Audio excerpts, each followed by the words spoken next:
Unabridged audio recording of the second part of Book 2 of John Milton's Paradise Lost, starting on line 486. Thus they their doubtful consultations dark ended, rejoicing in their matchless chief. As when from mountain tops the dusky clouds ascending, while the north wind sleeps o'erspread heaven's cheerful face, the lowering element scowls o'er the darkened landscape, snow or shower.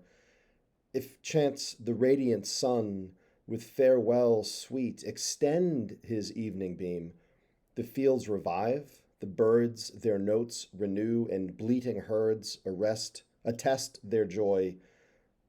That hill and valley rings. Oh, shame to men. Devil with devil damned, firm concord holds.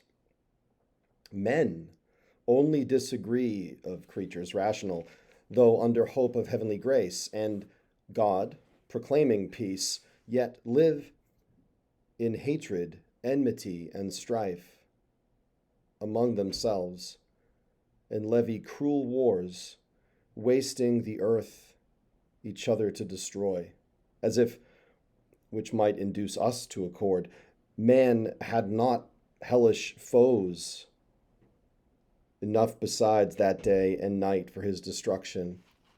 Wait. The Stygian council thus dissolved, and forth in order came the grand infernal peers, midst came their mighty paramount, and seemed alone the antagonist of heaven, nor less than hell's dread emperor, with pomp supreme in godlike imitated state. Him round a globe of fiery seraphim enclosed, with bright emblazonry and horrent arms. Then, of their session ended, they bid cry, with trumpets regal sound the great result. Toward the four winds, four speedy cherubim put to their mouths the sounding alchemy by herald's voice explained. The hollow abyss heard far and wide, and all the host of hell, with deafening shout, returned them loud acclaim. Thence, more at ease their minds, and somewhat raised by false presumptuous hope, the ranged powers disband, and wandering each his several way, pursues as inclination or sad choice leads him perplexed, where he may likeliest find truce to his restless thoughts, and entertain the irksome hours till his great chief return. Part on the plain, or in the air sublime, upon the wing, or in swift race contend, as at the Olympian games, or Pythian fields. Part curb their fiery steeds, or shun the goal with rapid wheels, or fronted brigades form, as when to warn proud cities war appears waged in the troubled sky, and armies rush to battle in the clouds.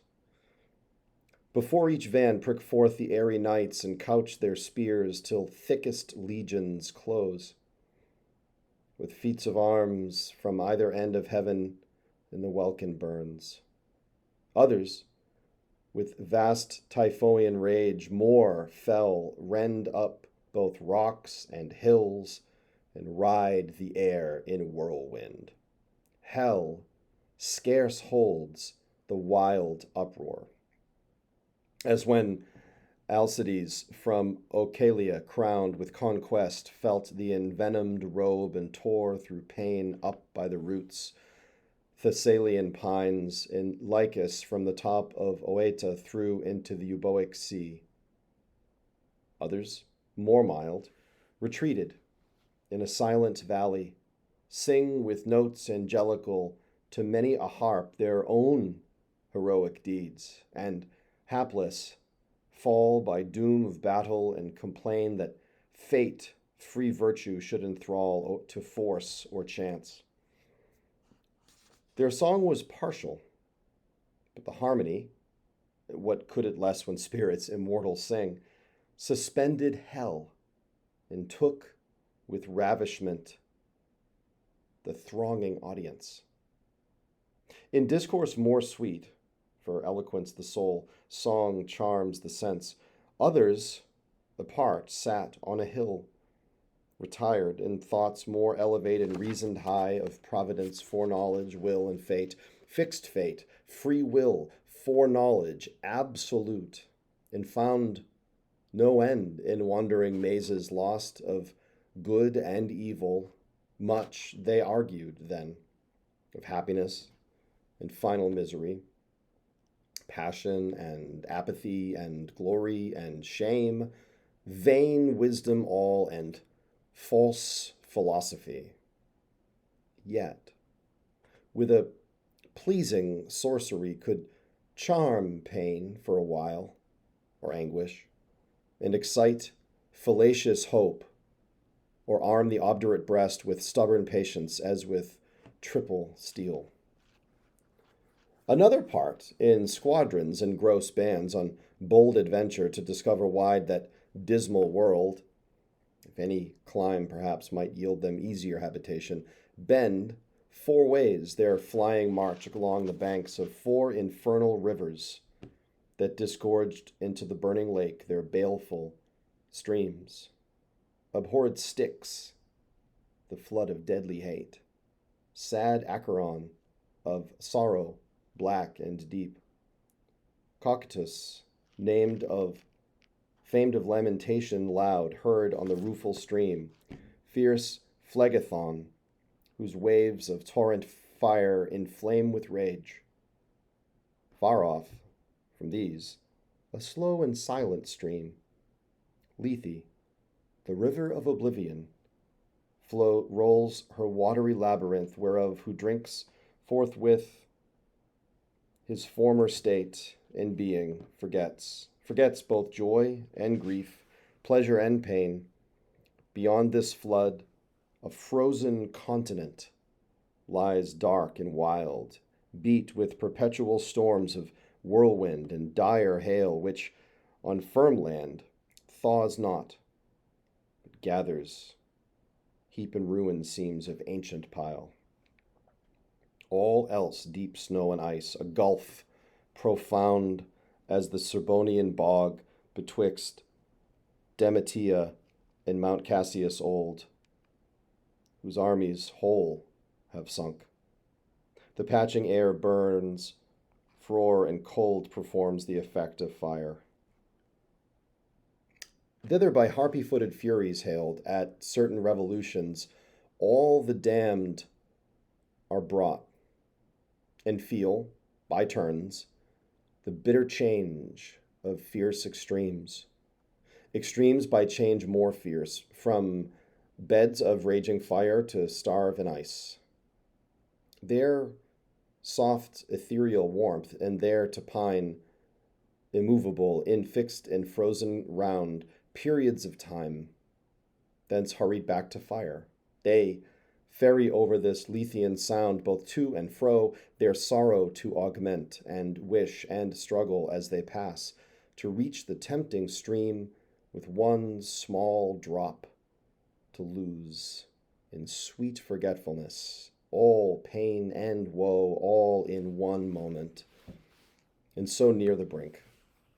But faith withstands, and to oppose the attempt, Medusa, with Gorgonian terror, guards the ford, and of itself the water flies, all taste of living white, as once it fled the lip of Tantalus. Thus, roving on in confused march forlorn, the adventurous bands with shuddering horror pale and eyes aghast viewed first their lamentable lot, and found no rest.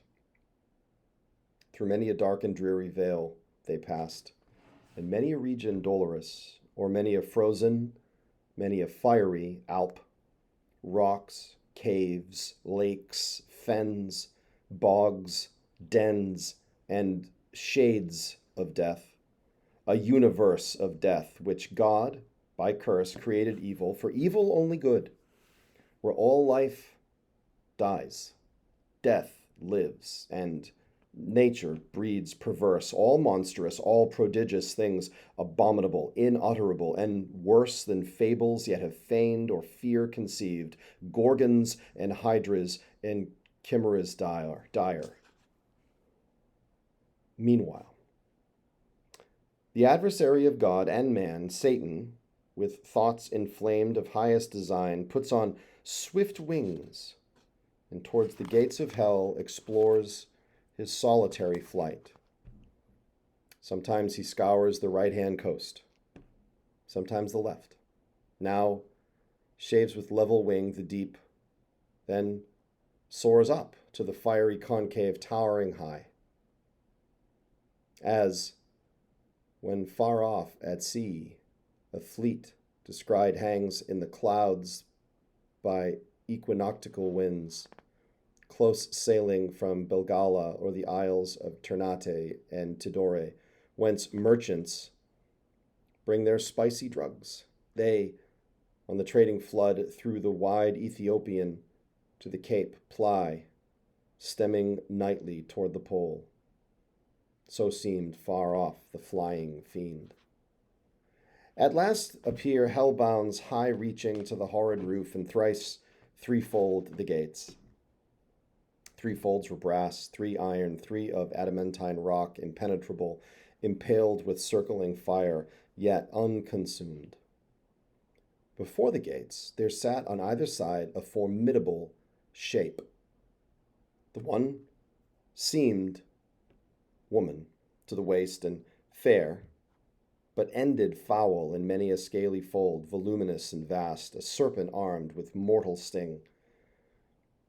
About her middle round, a cry of hellhounds, never ceasing, barked, with wide Cerberian mouths, full loud, and rung a hideous peal. Yet, when they list, would creep, if anything disturbed their noise, into her womb and kennel there, yet there still barked and howled within unseen. Far less abhorred than these vexed Scylla, bathing in the sea that parts Calabria from the hoarse Trinacrian shore.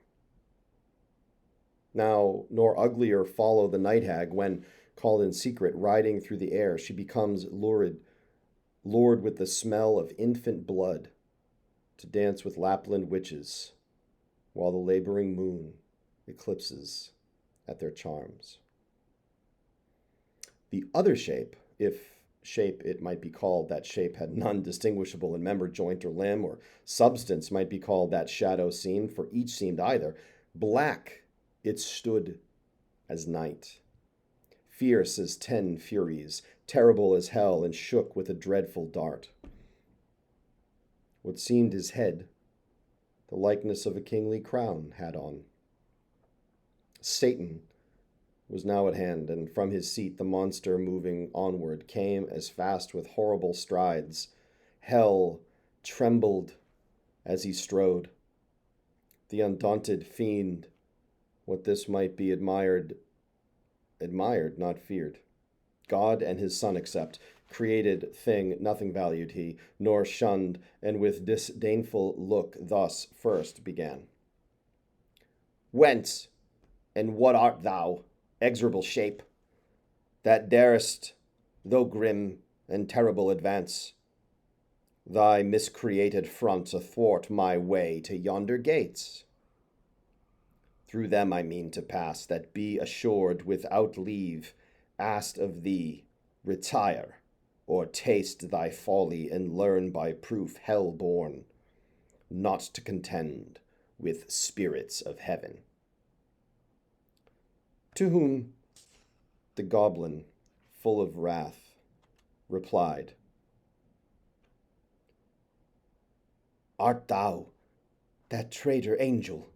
Art thou he who first broke peace in heaven and faith, till then unbroken, and in proud rebellious arms drew after him the third part of heaven's sons, conjured against the highest, for which both thou and they, outcast from God, are here condemned to waste eternal days in woe and pain?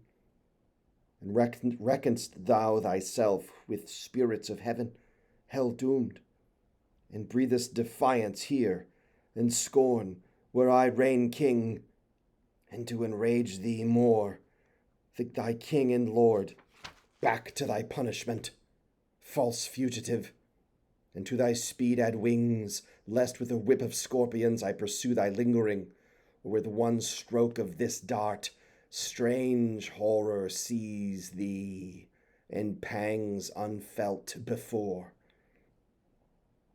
So spake the grisly terror, and in shape so speaking and so threatening grew tenfold more dreadful and deform.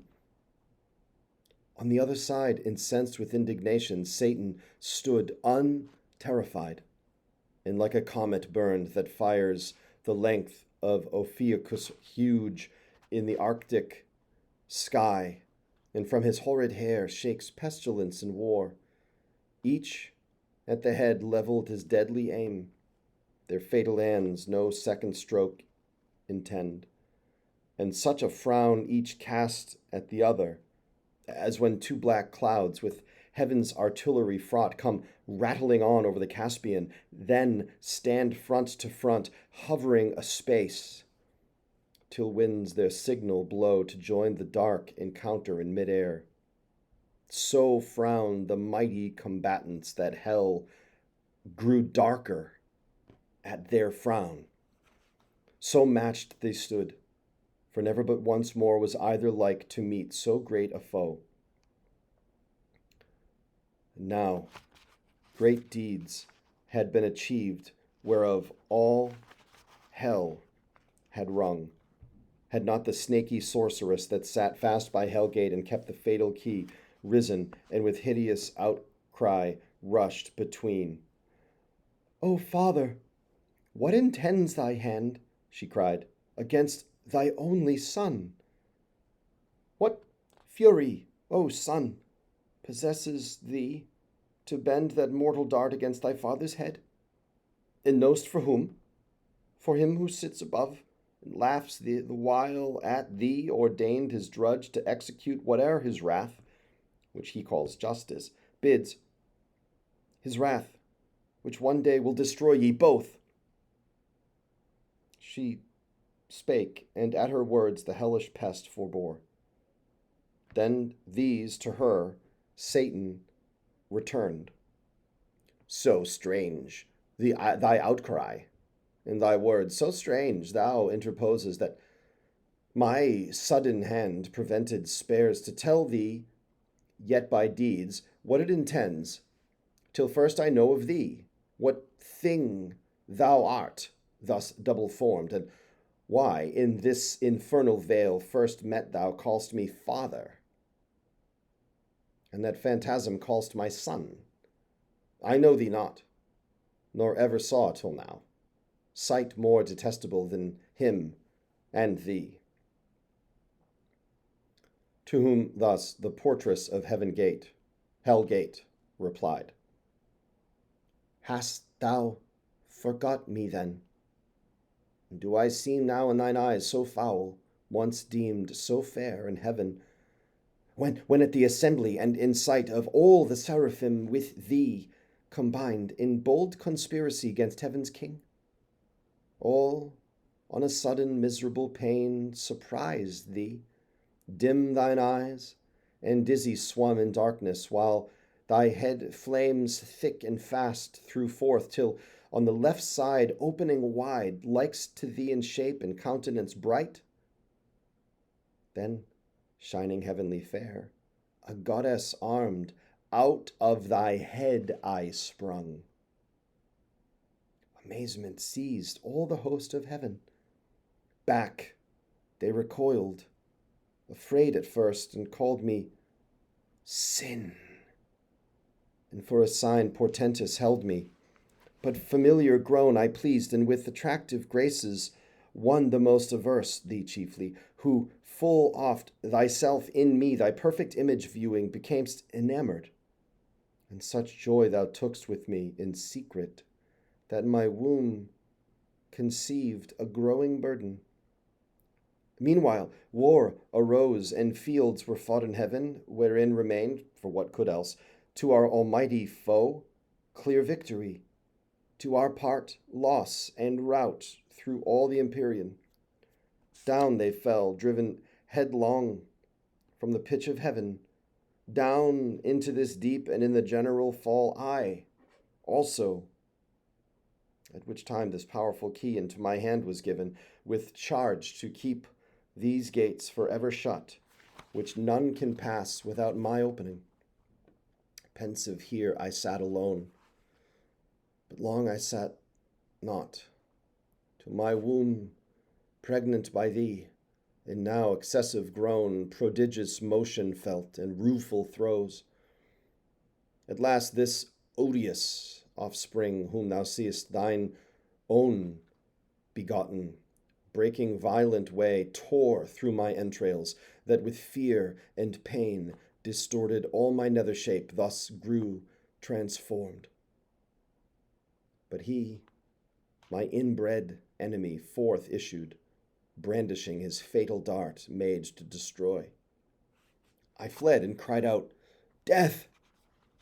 Hell trembled, and at the hideous name, and sighed from all her caves, and back resounded, Death! I fled, but he pursued me, though more, it seems, inflamed with lust than rage, and swifter far me overtook his mother, all dismayed, and in embraces forcible and foul, engendering with me of that rape, begot these yelling monsters that with ceaseless cry surrounded me, as thou saw'st, hourly conceived and hourly born, with sorrow infinite to me. For when they list, into the womb that bred them they return, and howl and gnaw my bowels, their repast. Then, bursting forth afresh with conscious terrors, vex me round that rest or intermission name I find. Intermission none I find.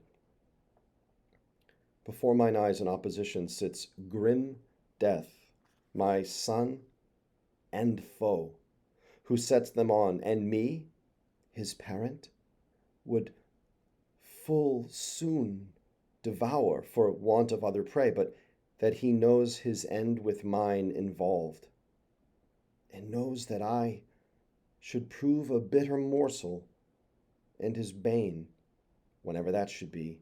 So fate pronounced. But thou, O Father, I forewarn thee, shun death's deadly arrow. Neither vainly hope to be invulnerable in those bright arms, though tempered heavenly, for that mortal dint, save he who reigns above, none can resist. She finished, and the subtle fiend his lore soon learned, now milder, and thus answered smooth, Dear daughter, since thou claim'st me for thy sire, and my fair son here show'st me the dear pledge of dalliance had with thee in heaven, and joys then sweet, now sad to mention, though dire change befallen us, unforeseen, unthought of. No, I come no enemy, but to set free from out this dark and dismal house of pain both him and thee, and all the heavenly host of spirits that in our just pretenses armed fell with us from on high. From then I go this uncouth errand sole, and one for all myself expose, with lonely steps to tread the unfounded deep, and through the void immense to search with wandering quest a place foretold should be, and by concurring signs ere now created vast and round, a place of bliss in the purlieus of heaven, and therein placed a race of upstart creatures to supply perhaps our vacant room, though more removed, lest heavens surcharged with potent multitude might hap to move new broils. But Be this or aught than this more secret now designed, I haste to know, and this once known shall soon return, and bring you to the place where thou and death shall dwell at ease, and up and down, unseen, wing silently the buxom air, embalmed with odors. There ye shall be fed and filled immeasurably. All things shall be your prey. He ceased, for both seemed highly pleased, and death grinned horrible, a ghastly smile, to hear his famine should be filled, and blessed his maw, destined to that good hour. No less rejoiced his mother bad, and thus bespoke her sire. The key of this infernal pit by due and by command of heaven's all-powerful king I keep, by him forbidden to unlock these adamantine gates. Against all force, death ready stands to interpose his dart, fearless to be overmatched by living might. But what owe I to his commands above, who hates me, and hath hither thrust me down into this gloom of Tartarus profound, to sit in hateful office, here confined, inhabitant of heaven, and heavenly born, here in perpetual agony and pain, with terrors and with clamors compassed round of mine own brood that on my bowels feed? Thou art my father, thou my author, thou my being gavest me. Whom should I obey but thee? Whom follow? Thou wilt bring me soon to that new world of light and bliss among the gods who live at ease, where I shall reign at thy right hand voluptuous, as beseems thy daughter and thy darling, without end. Thus saying, from her side the fatal key, sad instrument of all our woe, she took, and toward the gate rolling her bestial train, forthwith the huge portcullis high up drew, which but herself not all the Stygian powers could once have moved.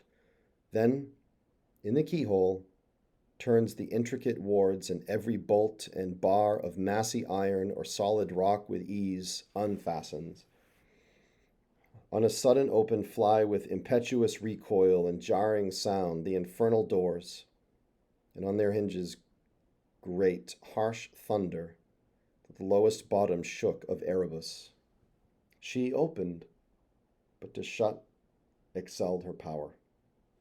The gates, wide open, stood, that with extended wings a bannered host under spread ensigns marching might pass through with horse and chariot ranked in loose array. So wide they stood, and like a furnace mouth cast forth redounding smoke and ruddy flame.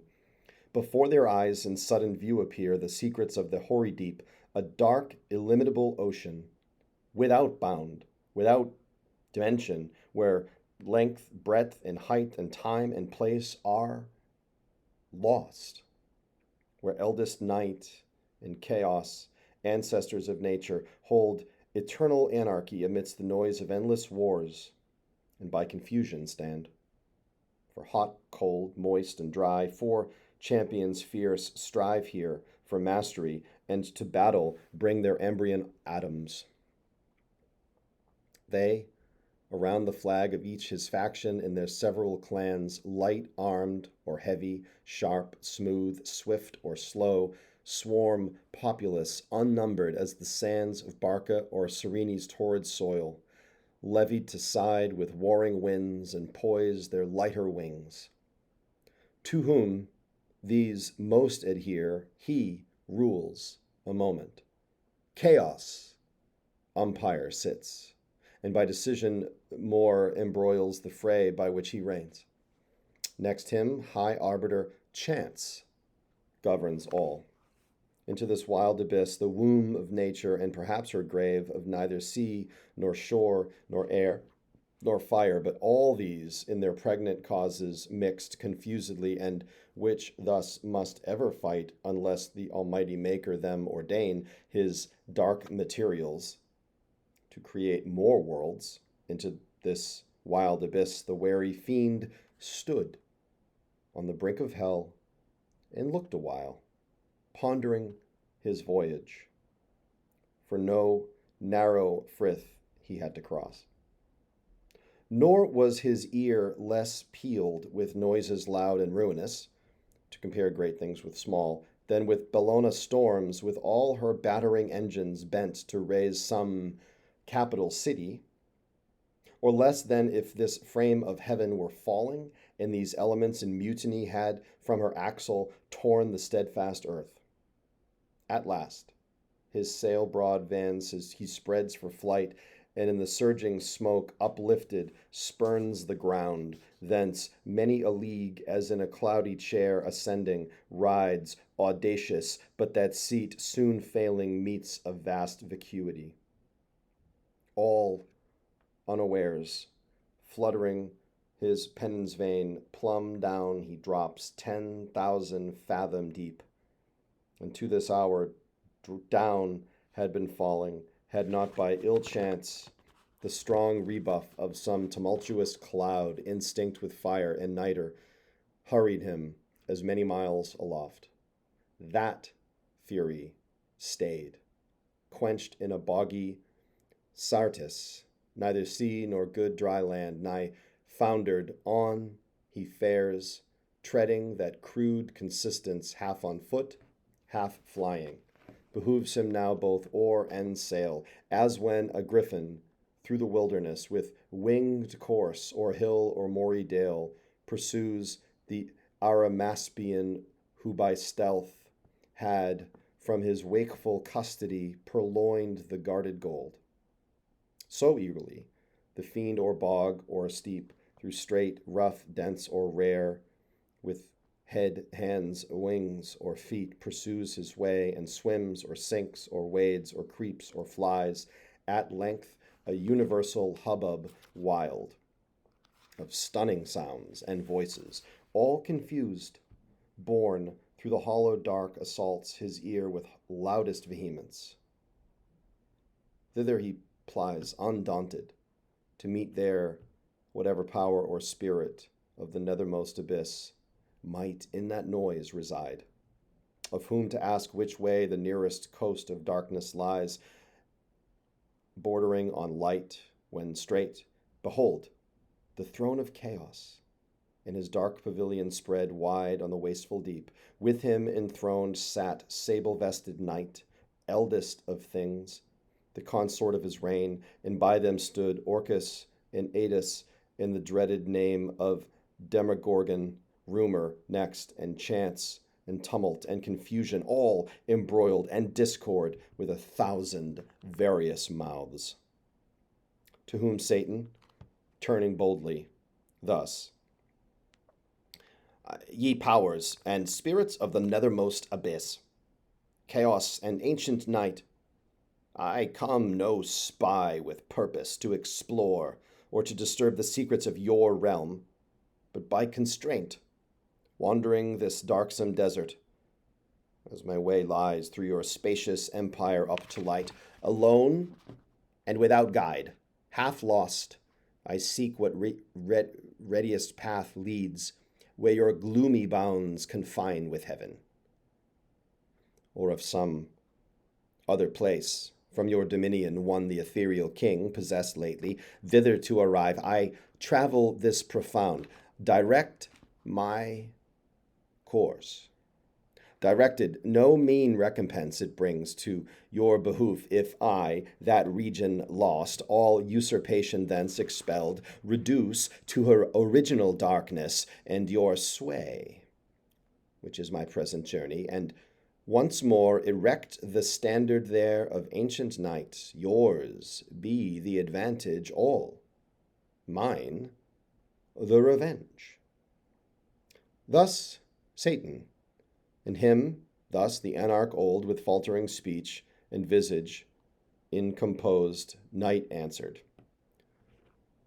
I know thee, stranger, who thou art, that mighty leading angel who of late made head against heaven's king, though overthrown. I saw and heard, for such a numerous host fled not in silence through the frighted deep with ruin upon ruin, rout on rout, confusion worse confounded, and heaven's gates poured out by millions her victorious bands pursuing.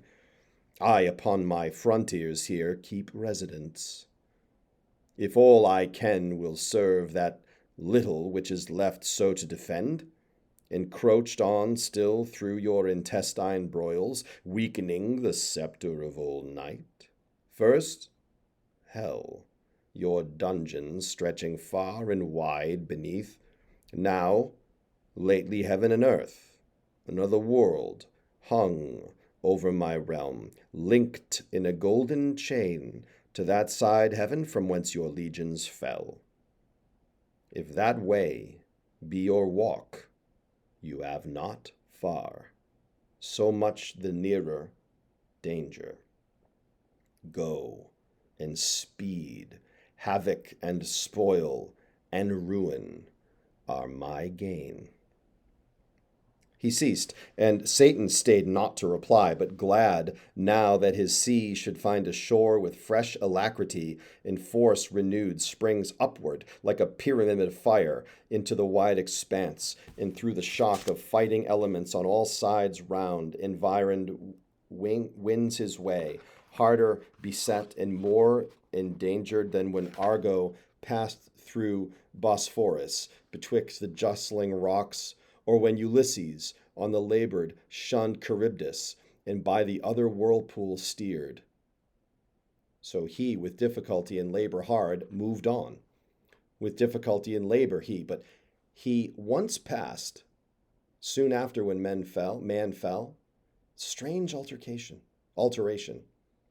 Sin and death remain following his track, such was the will of heaven, paved after him a broad and beaten way over the dark abyss, whose boiling gulf tamely endured a bridge of wondrous length, from hell continued, reaching the utmost orb of this frail world, by which the spirits perverse with easy intercourse pass to and fro, to tempt or punish mortals, except whom God and good angels guard by special grace.